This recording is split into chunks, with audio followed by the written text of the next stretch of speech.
Hi, welcome to this Blender video tutorial entitled Duplication. Blender provides a number of methods for duplicating objects.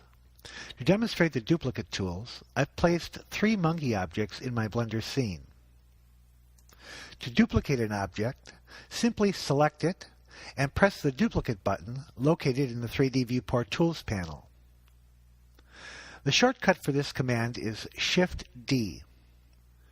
Immediately upon pressing the duplicate button, Blender creates a duplicate object and places it in the same space as the original object.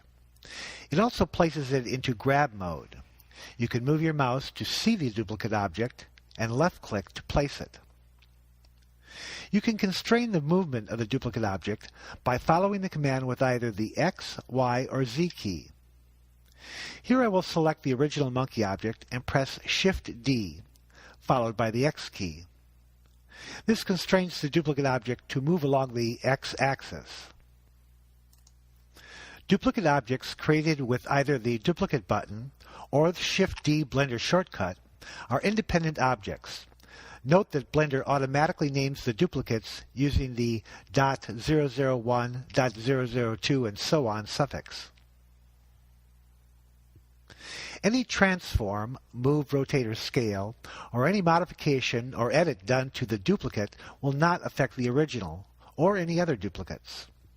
For instance, I will select the last duplicate, monkey1.002, tab into edit mode,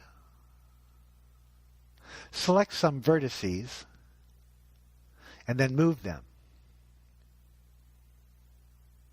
I will then add a blue material to the object.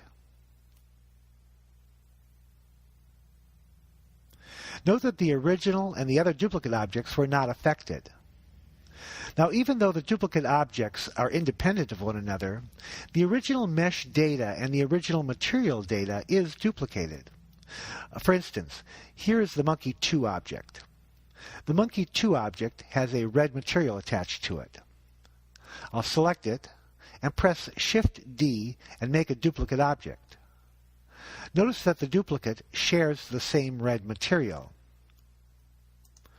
If we look at the outliner panel and expand the Monkey 2 object, we see that the Monkey 2 object comprises a mesh named mesh.001 and a material named material.001. Now if we expand the Monkey 2.001 object, which is the duplicate object, we see that it has a different mesh named mesh.005, but shares the same material named material.001. This means that we can edit the mesh of one object without affecting the other object. However, since they share the same material, any changes made to that material.001 will affect the other. For instance, with the Monkey 2.001 selected, I'll change material.001 to a blue material. Notice that the original monkey object is now also blue. In this sense, the duplicate object is really a shadow object, sharing some of the data with the original. In such cases, you may want to delete the material from the object and create a new material.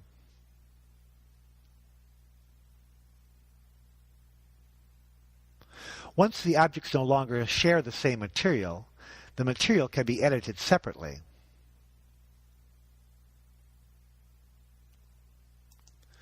Blender provides another duplication tool called Linked Duplicate.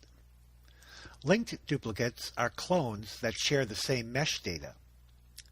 To make a linked duplicate, select the object and press Alt-D. Immediately upon the command, Blender creates a linked duplicate object and places it in the same space as the original object. It also puts it into grab mode. You can move your mouse and see the linked duplicate object and left-click to place it. Now if we look at the outliner panel and expand both the Monkey 3 and the Monkey 3.001 objects, we see that they share the same mesh block. Any edits made to the mesh block by selecting either of the objects will result in changes made to both objects. For instance, here I will select the monkey3.001 object and tab into Edit mode. First, notice that the original Monkey3 object displays a Shadow Edit Mode mesh, although no vertices are selectable there. I'll select some vertices on the Monkey3.001 object and move them. Notice that the Monkey3 object has the same result. This is because they are sharing the same mesh block. I'll deselect the vertices and tab back into Object mode.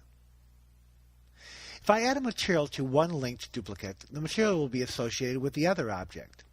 This is because the material data block is associated with the mesh data block. I'll select the Monkey3 object and add a magenta colored material.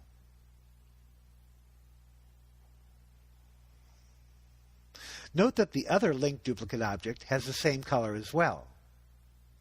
If we look in the Outliner panel, we see that they share the same material data block.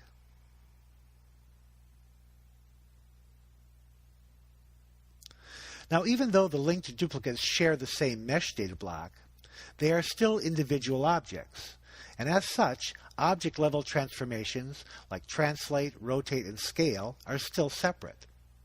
For instance, I will select the Monkey3.001 object, and while in object mode, I can press the G key and move it. I can press the R key and rotate it. Or I can press the S key and scale it, without affecting the other linked object.